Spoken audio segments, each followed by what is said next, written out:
Por que as crianças sofrem? Se elas não têm nenhum pecado, não cometeu nenhum tipo de delito, né? Ou seja, é um sofrimento injusto.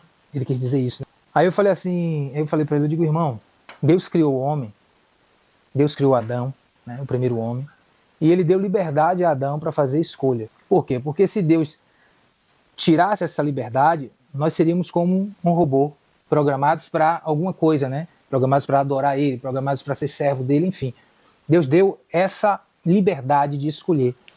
E Adão fez escolhas. A primeira escolha foi viver segundo o seu entendimento, porque quando ele come o fruto, é como se ele estivesse dizendo assim para Deus, a partir de agora eu faço minhas escolhas, eu não preciso, eu consigo enxergar, eu já tenho discernimento do que é bom e do que é ruim, do bem e do mal, então agora eu faço minhas escolhas. Então Deus respeitou a escolha de Adão. Adão fez suas escolhas a partir disso, e a sua descendência também fizeram escolhas. E consequentemente, eles foram se afastando da vontade de Deus. E Deus respeita isso. Em algum momento da história, alguém, por exemplo, fez a escolha de ir morar em um outro lugar separado da onde ele nasceu, por exemplo. Alguém migrou para a África, e alguém foi migrando para os continentes, né, africano, enfim, todos os continentes. Só que lá, alguém da descendência de Adão escolheu também servir a outros deuses. E Deus foi respeitando. E à medida que eles foram fazendo essas escolhas, eles foram também sofrendo com as consequências das suas escolhas. Até o ponto de uma criança nascer e receber a herança do seu pai. Aí é uma questão de herança. A gente recebe a herança dos nossos pais. Não só uma herança material, mas uma herança também das escolhas dos nossos pais. Então alguém escolheu ir morar em um lugar inóspito, a servir outros deuses, alguém fez essa escolha, e a criança herdou a escolha dos pais. Então, a criança não herdou só a escolha do pai, mas também de toda a sua ascendência. Não é que Deus tem culpa, não é que Deus ele seja injusto, é que as pessoas fizeram escolha. E nós recebemos a herança das escolhas dos nossos pais e dos nossos antepassados.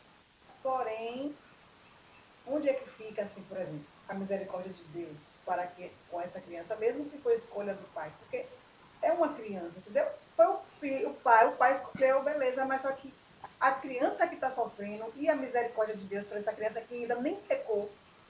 Eu entendo. Mas se Deus, ele interferir a todo tempo nas consequências das nossas escolhas, aí não existe liberdade. Porque a liberdade ela está condicionada às consequências. A liberdade está atrelada às consequências. Eu errei, mas meu filho não pode sofrer porque a misericórdia de Deus. Então Deus está a todo tempo interferindo. Não é liberdade isso. Não é liberdade. Entendeu? Essa questão da herança é interessante porque tem a parte negativa, né, que é essa dor que as crianças às vezes sofrem, mas tem a parte positiva.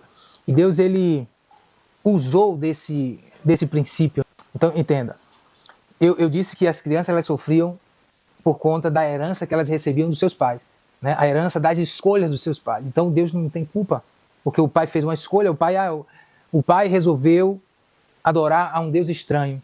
E ele tem uma família e ali tem um filho. O filho sofre pelas escolhas do pai, certo? Pela escolha do pai. Aí você diz, onde é que fica a misericórdia de Deus? Porque ela não pecou. E eu falei que esse princípio da herança é um princípio que tem a parte negativa, que é essa, que infelizmente as crianças sofrem, porque Deus ele não pode intervir nas nossas escolhas, a menos que nós dê a ele isso, essa liberdade para ele decidir por nós, para ele tomar o controle da nossa vida. A criança recebe a herança de forma automática e impositiva. Ele pega esse princípio e ele transforma também em bênção. Ou seja, se serve para o mal, também serve para o bem. Se serve para receber uma herança negativa, também serve para receber uma herança positiva. Aí entra a herança de Cristo. A herança de tudo que ele conquistou na cruz. Nós recebemos essa herança. Você está entendendo? Ele nos deu essa herança. Ele sendo nosso Pai, quando nós aceitamos a Ele, nós declaramos que Ele é o nosso Senhor, nosso Salvador. Nós recebemos essa herança dele. A herança da vida eterna. A herança de ser vencedor, como está escrito, né? Que ele nos deu o poder de ser feito filhos de Deus. Então tudo que Deus preparou, como a Bíblia diz, que nem olhos viu, nem ouvido ouviu, e nem subiu ao coração do homem, tudo aquilo que ele tem preparado para aqueles que nele esperam. Então